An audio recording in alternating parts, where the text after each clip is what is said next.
사도행전 18장 24절부터 28절 말씀을 중심으로 아볼로 신앙의 극복이라고 하는 제목으로 함께 은혜를 나누겠습니다. 도를 안다, 도를 아십니까? 뭐 이런 이야기 하잖아요. 옛날에 길에 그런 사람들이 많았거든요. 도를 안다라고 하는 것은 무슨 말인가 하니 그 도는 길이에요. 길을 아십니까? 라고 하는 것이에요. 길. 도를 압니까? 도 하면은 뭐 거창하게 뭐 하지만은 도로 할 때의 도가 뭐 그 도로예요. 그 길이에요. 길을 아십니까? 라고 하는 것이에요. 길을 아십니까? 라고 하는 것은, 길을 안다는 것은 뭘까요? 그 길을 간다는 것을 이야기해요. 길을 안다는 것은 그 길을 간다라고 하는 것을 이야기해요. 길을 간다라고 하는 것은 뭘 이야기할까요? 그 길을 정확하게 알고 간다는 것이에요. 제가 예전에 이야기했는데, 전에 홍천의 금악산에 갈 때에 산에 막 정상 갔다가 내려오는 길에 길이 좀 이중표가 막 이상하고 헷갈려가지고 혼돈스러운 적이 있었는데, 그때 마침 비슷한 길을 비슷한 시점에 가던 사람이 본인은 길을 헷갈려서 잘못 갔다가 다시 되돌아오는 거예요. 그러니까 저를 만난 거예요. 그래서 길이 헷갈린다고 해서 다시 이쪽을 갑시다 하고 같이 가다가 이 길은 아니니까 가다가 그분은 또 저리로 가려는 거예요. 그런데 이분은 길이 왔다 갔다 하니까 제가 믿을 수가 없어가지고 길을 이제 지도를 한번 확인해가지고 이리 돌려보고 저리 돌려보다가 이 길이 아니라 이 길입니다 라고 제가 판단을 했죠. 그분은 산에 잘 다니는 분인데 자기는 이 길이 맞다고 하는 거예요. 근데 제가 보니까는 맞는 것 같지만 이 길은 산 반대편으로 가는 것이고, 그리 가면은 그냥 엉뚱한 데로 가가지고 차도 못 타고 이상하게 가는 것이 빤히 보여가지고 이쪽 길인 것 같으니까, 제가 앞만 봐도 이리 가는 것 같으니까, 정확하게 보니까 이쪽인 것 같으니까 제가 고집은 필요 없어요. 확신이 있으니까 그리 가지 마시고 다음 이정표가 나올 때까지 저를 믿고 이리 한번 가시지요 해가지고 마지 못해서 저를 따라왔는데 그 길이 맞았어요. 중간쯤 가니까 이 길이 맞다 하고 이정표가 또 하나 나오는 거예요. 봐요, 이 길이 맞잖아요 하고 다행히 같이 안전하게 내려갔던 길이 기억이 나요. 예전에 한 1년 전에 그 이야기 한번 나눴던 적이 있습니다. 길을 정확하게 알 때에 그 길을 갈 수 있는 거죠. 그리고 그것이 그 길을 안다라고 할 수 있는 것이에요. 난 이 길을 압니다 라고 하는데 그 길을 정확하게 모르고 가면은 엉뚱한 방향과 엉뚱한 목적지로 가게 되어지죠. 만약에 그 길이 생명이 좌지우지되는 길이라고 한다면은 그것은 장난이 아니겠죠. 그래서 도를 아십니까? 라고 할 때 그것은 길을 아십니까? 라고 하는 질문인데, 특별히 거기에는 정말 진리와 생명의 길을 아십니까? 라고 하는 물음이 있는 것이죠. 그것에 대한 답을 할 때 우리는 압니다 라고 해서 될 것이 아니라 어떻게 알아야 된다? 정확하게 알아야 된다. 정확하게 알고 그 길을 가야 하는 것이에요. 난 아는데요 하지만 그 길을 가본 적도 없고 가지도 않으면서 안다라고 하는 것은 아무도 그것을 보장해 주지 않는 것이죠. 예수님을 안다라고 할 때에 과연 그것이 무엇을 의미하는가를 생각해야 돼요. 예수님을 안다는 것은 무엇을 의미할까요? 예수님의 길을 안다는 것이고 예수님의 길을 간다는 것이에요. 따라서 예수님의 길을 간다고 하는 것은 그 예수님의 길을 정확하게 바르게 알아야 한다는 것을 전제하는 것이에요. 대충 알고 가서는 안 된다는 것이에요. 그래서 이분이 예수님이에요. 예수님이 이 길을 가르쳐 주셨어요 라고 하는 것, 이걸 아는 것을 그쳐서 아니라 예수님이 누구신가, 예수님이 가르쳐 주시는 그 길의 방향과 그 목적지가 어떤 모양과 어떤 방향과 어떠한 명확성을 가지고 있는가를 분명하게 아는 것이 중요하다는 것이죠. 예수님을 더 정확하게 안다는 것은 예수님을 이 세상의 구원자로서 이 땅에 보내신 하나님 아버지의 뜻을 안다는 것이에요. 예수님을 더 정확하게 안다는 것은 이 세상의 구원자로서 이 땅에서 예수님을 증거하시는 성령님의 역사를 경험하고 안다는 것이에요. 그래서 예수님을 더 정확하게 아는 것이 무엇입니까? 라고 이야기할 때에 알 수 있는 것은 그 예수님을 알고 예수님의 길을 더 정확하게 아는 것은 무엇이다? 예수님이 세상의 구원자로 보내신 그 하나님의 뜻을, 성부 하나님의 뜻을 아는 것이 중요한 것이고, 그 성부 하나님을 아는 것이 중요한 것이에요. 그때 예수님을 알 수 있는 것이죠. 또한 이 예수님이 누구시고 예수님을 믿게 하시고 예수님을 증거해서 알게 하시는 성령 하나님을 알고 그 성령 하나님의 그 감동하심과 깨닫게 하시는 것을 내가 아는 것이 예수님을 아는 것이에요. 그래서 예수님을 안다고 할 때에 성부 하나님과 그 성령 하나님을 함께 알 때에 예수님을 아는 것이지, 성부 하나님 몰라요. 성부 하나님 몰라요. 뭐 하나님 계획이나 구원의 뭐 역사나 이건 몰라요. 성령님 몰라요. 성령님이 뭐 감동하시고 오셨고 성령님이 믿게 하시고 이런 거 잘 몰라요. 난 그냥 예수님 알아요. 그것은 예수님을 아는 것이 아닐 수 있다는 것이다. 그거는 바꿔 이야기하면은 예수님을 모르는데 안다라고 착각하고 있는 것이죠. 그것은 그 길로 갈 때에 그 길이 잘못된 길인데도 맞다라고 생각하고 갈 수 있는 길이고, 그런 결과는 어떻게 될까요? 망하는 것이죠. 목적지에 이르지 못하는 것이죠. 오늘 본문은 그러한 생각을 한번 하게 하는 본문입니다. 자, 오늘 본문의 배경은 아볼로라고 하는 사람에 대한 이야기예요. 짧지만 아볼로에 대한 이야기가 나와요. 그런데 이 아볼로의 이야기가 언제 나오는 거 아니? 지난 시간에 사도 바울이 2차 전도 여행을 했잖아요. 고린도에서 마치고 오는 길에 에베소를 들렀다가 이제 예루살렘을 거쳐서 안디옥으로 왔죠. 그리고 안디옥에 온 지 얼마 안 돼가지고 바로 그 다음 절 23절에 18장 23절에 이어서 다시 갈라디아와 이 브루스길라 지역으로 갔다라고 성경이 이야기해요. 3차 전도 여행을 한 것이에요. 그리고 3차 전도 여행을 하고 난 다음에 하면서 이 에베소로 바울이 와요. 왜냐하면 3차 전도 여행 때는 1차 전도 여행과 2차 전도 여행에 했던 그 지역을 다시 한번 돌아보는 것이 목적이었기 때문에 가장 먼저 아시아 지역을 돌아보다가 에베소를 가는 것이에요. 바울이 2차 때 에베소에 가려고 했는데 그때 성령의 감동에 따라서 유럽으로 그냥 갔기 때문에 에베소에 못 갔거든요. 그래서 돌아오는 길에 잠깐 들렸다고 했지만 이 에베소에 가야 되는 것이에요. 그래서 3차 전도 여행에 여러 목적지를 쭉 거치는 가운데 에베소로 가요. 그래서 바울이 2차 때에 에베소를 거쳐서 왔잖아요. 에베소를 거칠 때에 누구를 남겨두었죠? 고린도에서 함께했던 브루스길라와 아굴라 부부를 에베소에 남겨두었잖아요. 에베소 사람들이 바울 남아주세요, 우리 가르쳐주세요 하는데 본인은 지금 이제 안디옥 가야 되니까 브루스길라와 아굴라 부부를 남겨놓고 자신은 떠났죠. 그리고 이제 다시 에베소로 가는 것이에요. 그런데 떠나고 난 다음에 다시 가기까지의 시간이 한 1년 정도 시간이 비어요. 뭐 1년까지 안 될 수 있겠지만 얼마 정도 시간이 비는데 그 시점에 이 에베소에 누가 방문했는 거 아니? 오늘 읽었던 본문에 누구였죠?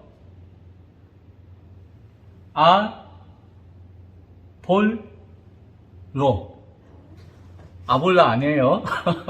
아볼로가 방문했다는 것이에요. 자, 언제인지 알겠죠? 그래서 바울과 만나지 않고 바울이 없는 와중에 이 에베소 지역에 바울이 떠났다가 도착하기 직전까지 이 에베소에 방문한 사람이 있었는데 누구였다? 아볼로가 방문했다. 이 아볼로가 어떤 사람인 거 아니? 알렉산드리아 지방의 출신이었다고 해요.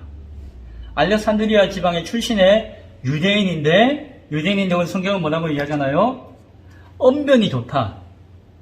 말에 지혜가 있다는 거예요. 말도 잘하고 똑똑하고 지혜로운 사람이에요. 말과 지혜가 뛰어난 사람이죠. 그리고 성경에 능통한 사람이다. 성경을 잘 알고 있는 사람이다. 라고 이야기해요. 이 아볼로가 출생한 이 알렉산드리아라고 하는 지역을 잠깐 이야기할게요. 알렉산드리아는 여기 남쪽에 이집트가 있잖아요. 북아프리카, 이집트의 맨 북쪽에, 이집트의 북쪽에 이 지중해 연안에 있는 도시예요. 큰 도시예요. 알렉산드리아 대왕이 여기는 나의 이름으로 새로운 신도시를 만들겠다 해가지고 헬라 문화를 집대성하여서 한 300년 전에 신도시로 만든 도시예요. 그래서 아주 규모 있게 계획적으로 만든 도시가 알렉산드리아였고, 전통적인 헬라의 중심 도시는, 문화의 중심은 앞에 이야기했던 고린도의 아덴이에요. 아테네, 그리스의 아덴인데, 그 전통적인 문화 중심이 아니라 계획적인 학문과 문화의 중심, 새로운 문화와 학문의 중심은 여기 알렉산드리아예요. 큰 도시고 학문과 문화의 중심이었죠. 그리고 여기에 유대인들이 많이 살았어요. 헬라 지역에 있는 유대인들이 많이 살았어요. 유대인들은 그 히브리파 유대인이 있었잖아요. 전통적인 예루살렘에 있는 유대인들 말고 헬라파 유대인, 그 예루살렘 아닌 이방 지역에 살고 있는 출신의 유대인들. 근데 그 이방 지역의 출신들의 유대인 가운데 가장 많은 숫자와 세력을 자랑했던 데가 어디다? 여기 알렉산드리아예요. 알렉산드리아.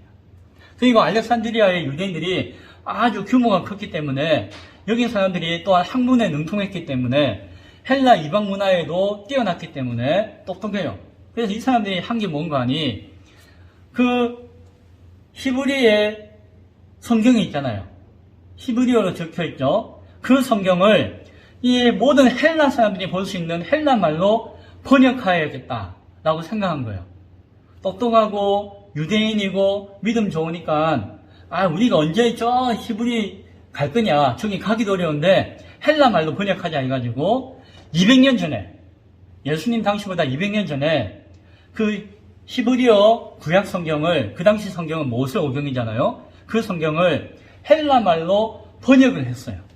그래서 유명한 70인경이라고 하는 성경이 여기 알렉산드리아에서 번역되었대요. 많은 유대 학자들을 모아가지고 여기서 새로운 성경을 번역할 만큼 여기가 아주 문화와 학문의 중심지라는 것이죠. 근데 여기 특징이 있는데, 여기는 나름대로 이방의 문화와 어떤 환경 가운데서 유대의 신앙을 했기 때문에 성경을 읽어도 조금 다르게 읽었어요. 그래서 성경에 대한 정통적인 이해가 있는데, 이 알렉산드리아에 있는 사람들은 워낙 똑똑한데 또 이 성경을 설명해 줘야 되잖아요.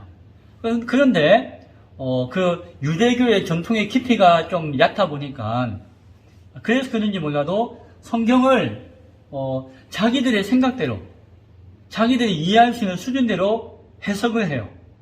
그리고 그냥 이방인들이 쉽게 이해할 수 있도록 성경을 설명해 주었어요.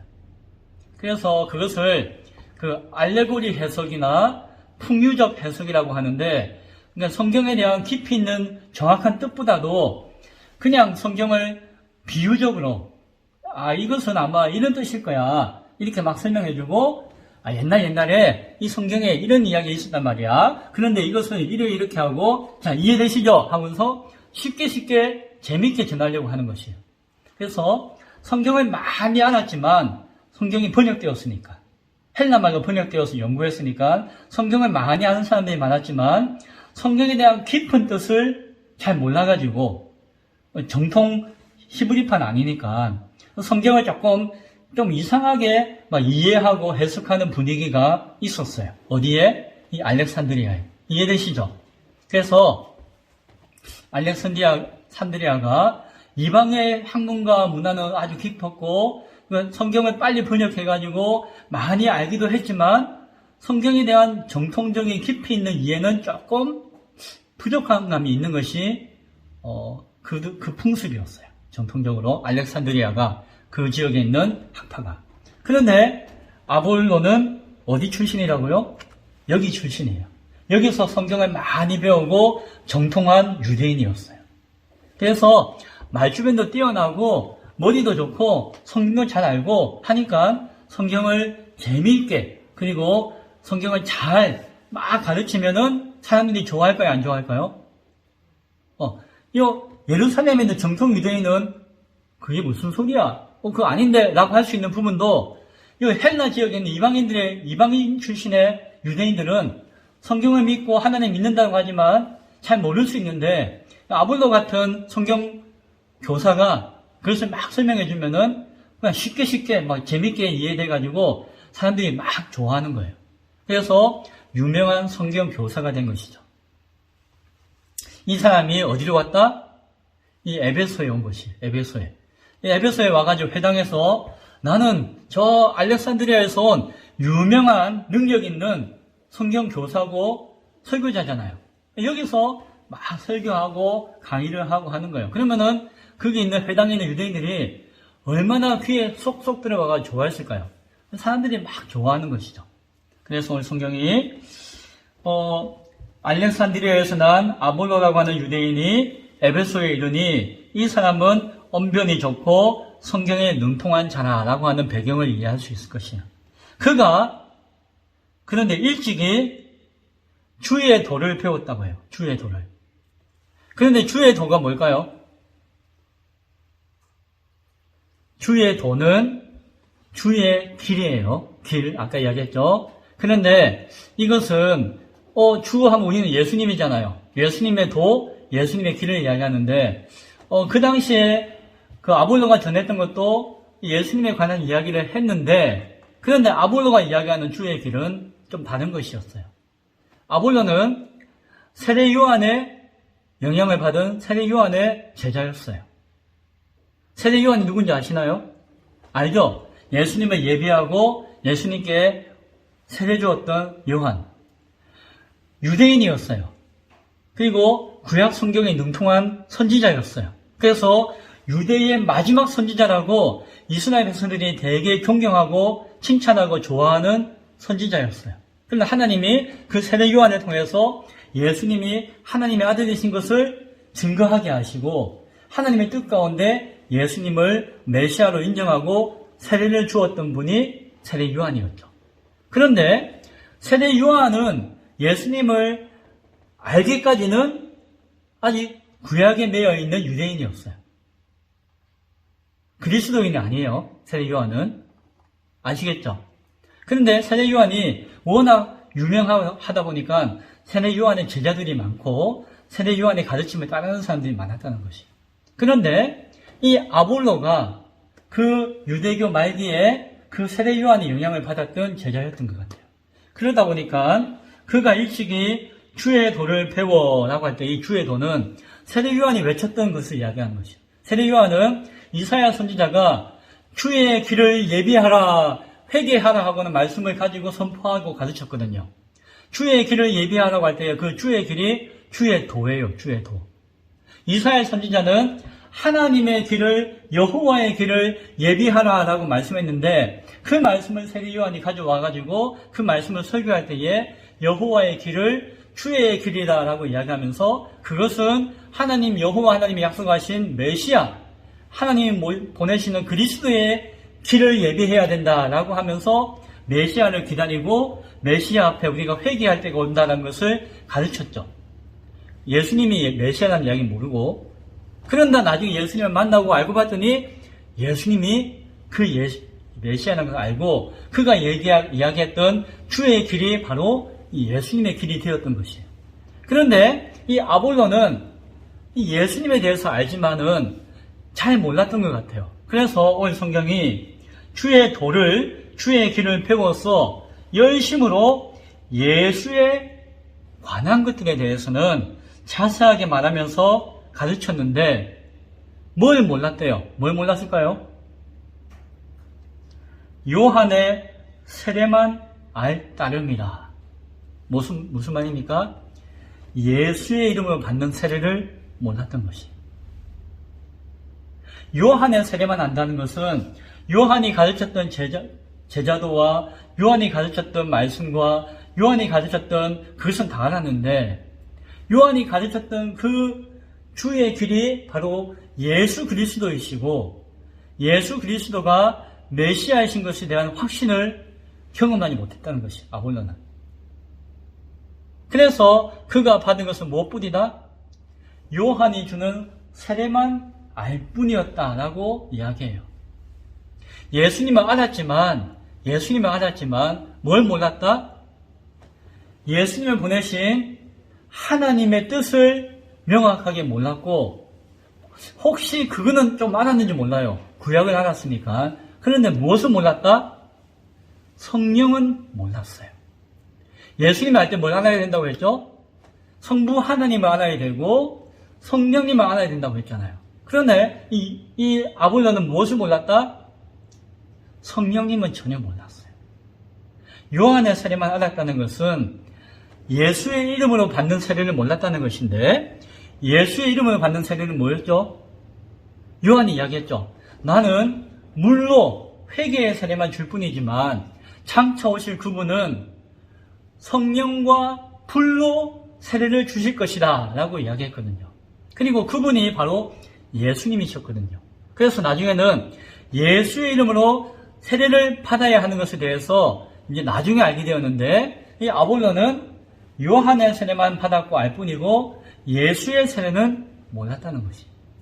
성령의 역사에 대해서 성령에 임하시고 성령을 통해서 증거되어지는 예수님은 몰랐다는 것이.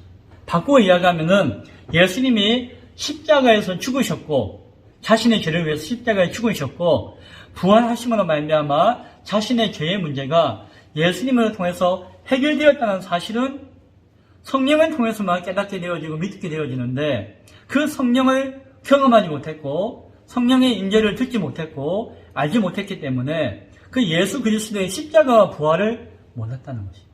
단지 하나님이 예비하신 구원자이신 메시아를 알 뿐이고 메시아가 예수님이시다라고 하는 것을 요한을 통해서 배웠기 때문에 알 뿐이라는 것이. 예수를 알지만 예수를 정확하게 몰랐던 것이 아볼로였어요. 이해되시나요? 근데 이 아볼로가 어땠다고요? 언변이 굉장히 좋았고 말과 지혜가 뛰어났다는 것이에요. 말과 지혜는 뛰어났고 성경도 잘 알고 예수도 알지만 예수를 정확하게 성부 하나님과 성령의 은혜 안에서 경험한 예수의 이름을 받는 세례는 몰랐다는 것이죠. 성경이 그것을 명확하게 우리에게 말씀해 주고 있어요. 근데 에베소 교회에 와서 에베소 회당에서 예수를 가르치고 이거 이야기 막 가르쳤죠. 사람들은 듣고 야 재밌다, 야 아우 그게 그거군요, 그것이군요 하면서 막 좋아했죠. 그러나 거기에는 구원이 있었을까요? 없었어요. 생명이 있었을까요? 없었어요. 성령의 역사가 있었을까요? 없었어요. 그러면 믿음이 온전한 믿음이 아니었을 것이에요. 이것은 좋은 일일까요? 나쁜 일일까요? 좋은 일이 아니에요. 예수를 안다고 하지만 정확하게 모르고 성령의 역사와 성령의 임재와 성령의 충만함으로써 일하지 않는 그가 열심히 일을 하면 할수록 어떤 일이 벌어질까요? 생명이 없는, 예수가 없는 그러한 신앙과 가르침만이 막 전파되어질 뿐이겠죠. 이거는 정말 불행이죠. 다행히 감사한 것은 이 에베소에 누가 있었다고요? 브리스길라와 아굴라 부부가 있었다는 거예요. 회당에서 아볼로가 그렇게 막 가르치고 이야기하고 지나는 것을 누가 들었을까요? 이 부부가 들은 거예요. 그리고 어떻게 했을까요? 아볼로는 선생이고 이 부부는 어찌 보면 그냥 일반 성도일 수도 있어요. 바울과 함께 동역하면서 정말 깊이 있는 예수님을 경험하고 알았죠. 수준은 굉장히 높았지만 그러나 정식으로 사역하고 한 것은 아니었던 것 같아요. 듣고 있다 보니까는 아볼로가 정말 똑똑하고 뛰어나고 굉장한 사람인 것 같은데 뭔가 아니에요. 그런데 다른 사람들도 긴 것 같은데 아닌 것 같은데 몰랐지만은 이 브리스길라 아볼로 부부는 딱 분별을 한 것이죠. 오늘 성경을 보니까 뭐라고 합니까? 26절에 요한의 세례만 알지 않습니다. 26절에 그가 회당에서 담대하게 말하기 시작하는데 브리스길라와 아굴라가 듣고 교양이 데려다가 하나님의 도를 더 정확하게 풀어 이르더라 라고 이야기해요. 아볼로가 나중에도 훌륭한 사람이 되는데 이건 참 어찌 보면 부끄러울 수도 있잖아요. 그러나 성경은 기록하고 있어요. 이 부부가 주의 길, 주의 도 그것은 딴 게 아니라 하나님의 길이에요. 하나님의 구원의 역사와 뜻이 있는 하나님의 도인 것을 이야기해 주었죠. 그러면서 동시에 성경에서 이야기하고 있는 예수 그리스도가 어떻게 이렇게 이루어졌고 자신들이 보았잖아요. 예수 그리스도의 십자가를 전했고 예수 그리스도의 부활을 전했고 예수 그리스도의 승천을 전했고 승천하시면서 약속하신 보혜사 성령님, 예수님의 보혜사지만 예수님 이후에 약속하신 우리의 심령 가운데 찾아오셔서 역사하시고 임재하시고 함께 하시는 성령님에 대해서 가르쳐 주었던 것이죠. 아볼로가 그제서야 온전한 믿음을 가지게 된 것이죠. 아니, 더 정확한 예수를 알게 되어진 것이죠. 오늘 성경은 이야기합니다. 아볼로가 이후에 순회 전도자였는데 이제 아가야로 가게 되었어요. 아가야가 어딘가 하니 그 고린도가 있는 동네예요. 고린도. 바울은 고린도에서 에베소를 거쳐서 왔잖아요. 근데 이 아볼로는 에베소에서 사역하다가 이제 건너서 고린도로 갈 계획인 것이에요. 에베소에 있는 성도들이 그가 그냥 성경만 알고 예수에 관해서만 아는 것이 아니라 이제는 성령도 알고 예수님에 대해서 더 정확하게 알게 되었다는 것을 알게 되었고 아볼로도 겸손하게 배웠잖아요. 아볼로가 당신들이 뭔데 내한테 아는 체 아느냐, 내가 보통 사람이 아니냐라고 했으면은 못 배웠을 것이에요. 아볼로가 겸손했기 때문에 브리스길라와 아굴라 부부의 가르침을 얻었겠죠. 또 한편으로는 이 브리스길라와 아굴라 부부가 굉장한 사람인 것이에요. 보통이 아닌 것이에요. 그래서 아볼로를 설득하고 아볼로를 이해시키고 아볼로에게 영적인 감동을 줄 수가 있었겠죠. 누가 겸손했든 누가 뛰어났든 간에 그런 역사가 에베소 지역에 있는 성도들 안에서 소문이 났겠죠. 그리고 아볼로가 인정받을 수가 있었겠죠. 그래서 이제 아볼로가 이제 고린도로 갈 때에 에베소에 있는 성도들이 아볼로를 격려해 줍니다.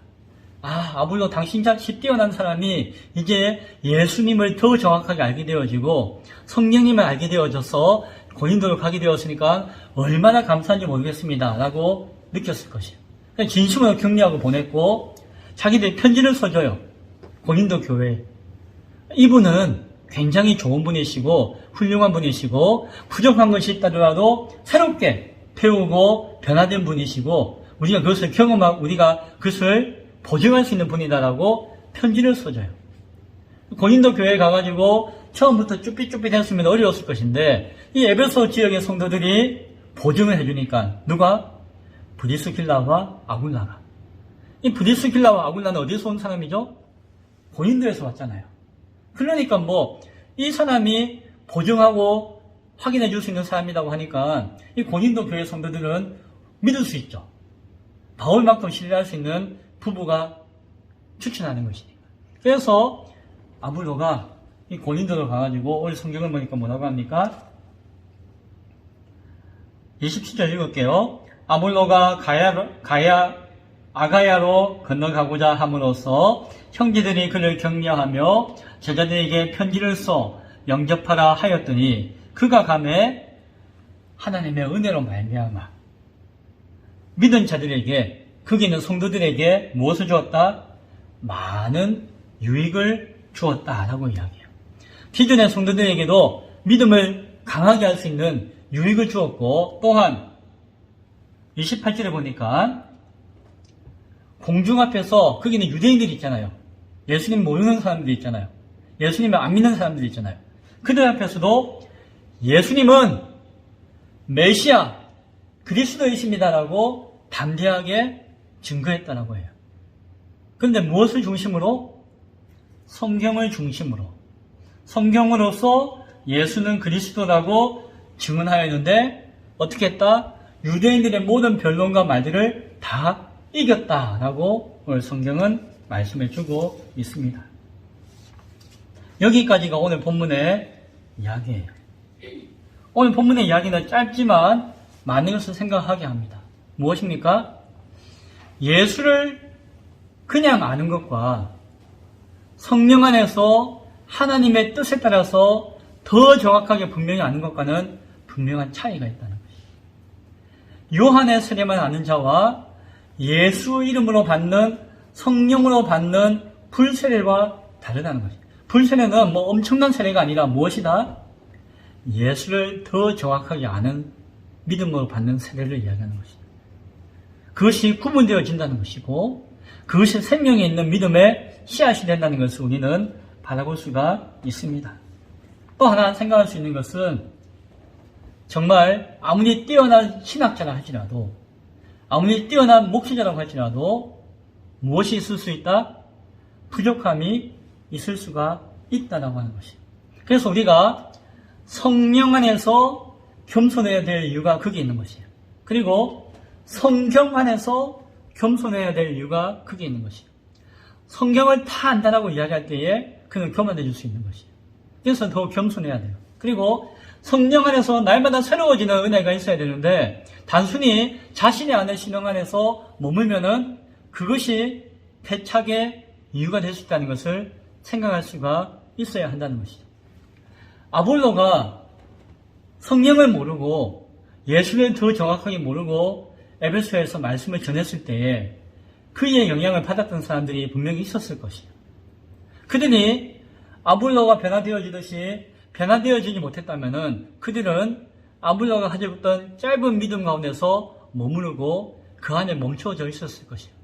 다음 주에 볼 말씀에 보면은 그런 자들이 실제로 있어가지고 바울이 그들을 만나서 새롭게 변화시키는 것을 우리에게 보여주어요. 성경 안에서 성령 안에서 어떤 목회자도 어떤 신학자도 겸손해야 될 이유를 오늘 이 말씀을 통해서 확인할 수 있기를 바랍니다. 고린도전서에 보면은 고린도 교회에 많은 영향을 주었던 사람이 있는데 대표적으로 예수님이 있고 바울이 있고 베드로가 있고 아볼로가 있었어요. 아볼로가. 이것은 좋은 이야기는 아닌데 고린도 교회가 참 문제가 많았거든요. 뭐 믿음을 가지고 있었지만 그래도 참 문제가 많았어요. 우상을 섬기는 습관이 몸에 배어 있다 보니까 혈기와 그것들이 많다 보니까 문제가 많아가지고 교회 안에서 분쟁이 생겼어요. 파당이 생겼어요. 어떤 문제가 있었는 거 아니? 나는 아볼로파입니다. 아볼로파. 당신은 바울파예요? 나 아볼로파예요. 나는 바울파예요. 바울파. 어떤 사람은 나는 베드로파예요. 베드로파. 나는 바울도 싫고 아볼로도 싫고 베드로도 싫고 나는 그냥 예수파예요. 예수파. 각자 주장하면서 각자 그 사람을 따라가면서 무엇을 했을까요? 파당을 나누어요. 교회 안에 분열이 생겼다는 것이에요. 그래서 고린도 전서에 보면은 사도 바울이 고린도 교회 안에 나는 아볼로파다, 나는 예수파다, 나는 게바파다, 나는 바울파다라고 막 분파지어서 서로 교회가 깨어지고 나뉘고 분쟁하고 싸우는 꼬라지가 있는데 그거는 믿음이 없는 것과 똑같아 라고 이야기해요. 그런 사람들은 육신에 속한 사람들이다. 무슨 말입니까? 예수 안 믿는 세상에 있는 사람들과 똑같은 것이다 라고 이야기하는 것이에요.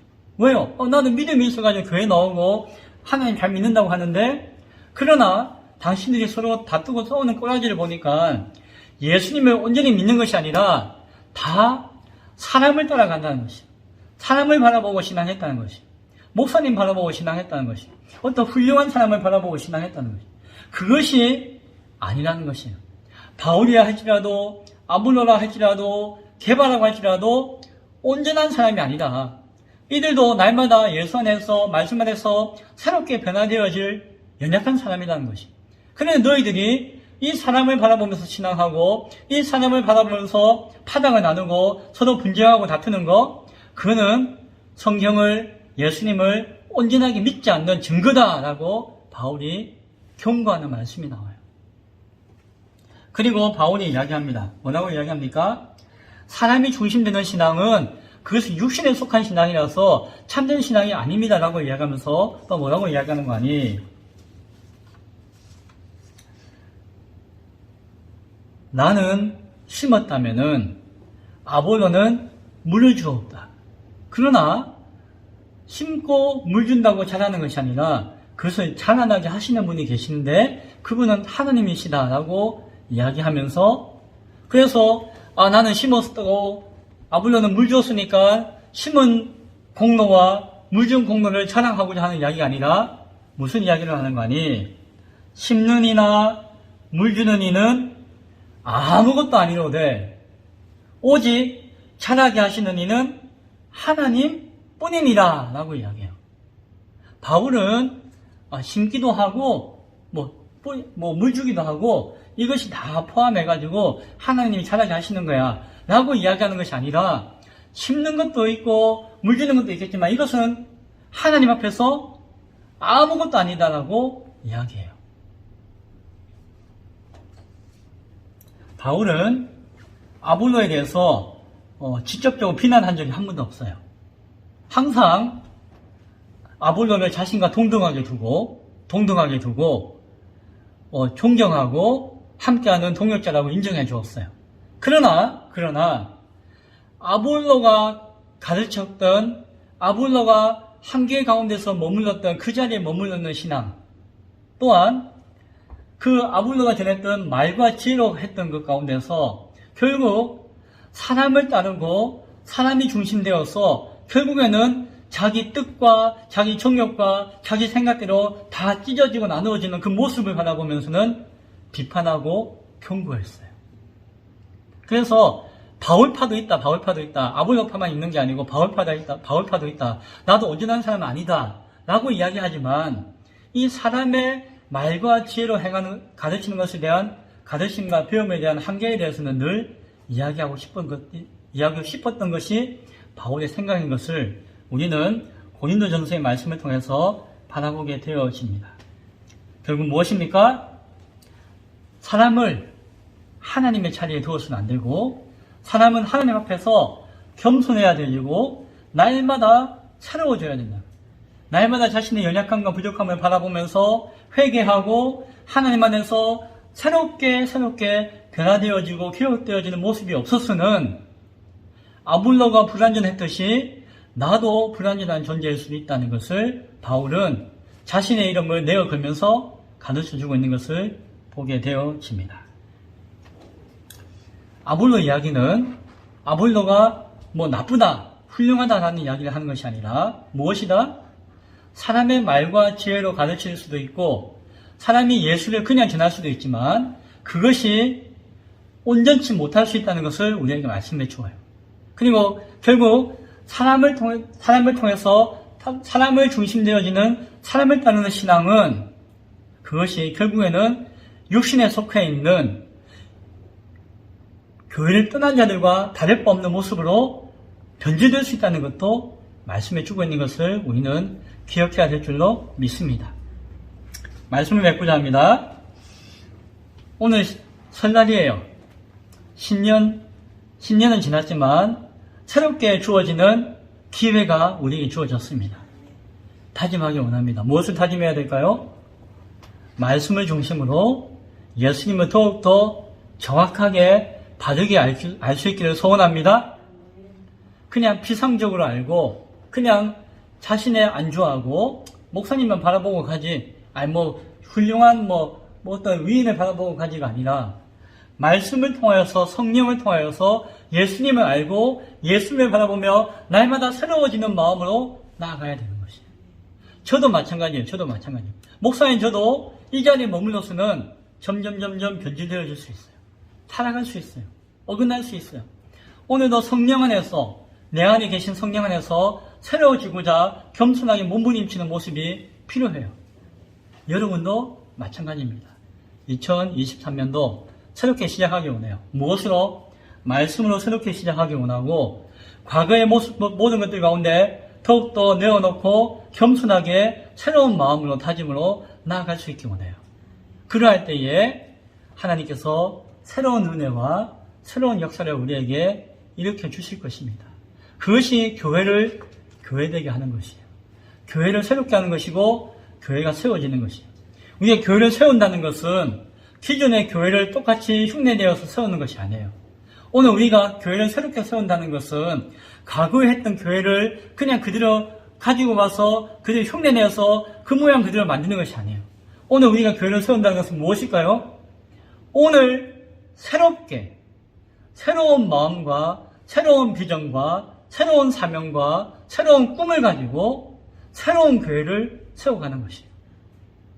그러기 위해서는 저와 여러분이 말씀 안에서 성령 안에서 새로워져야 합니다.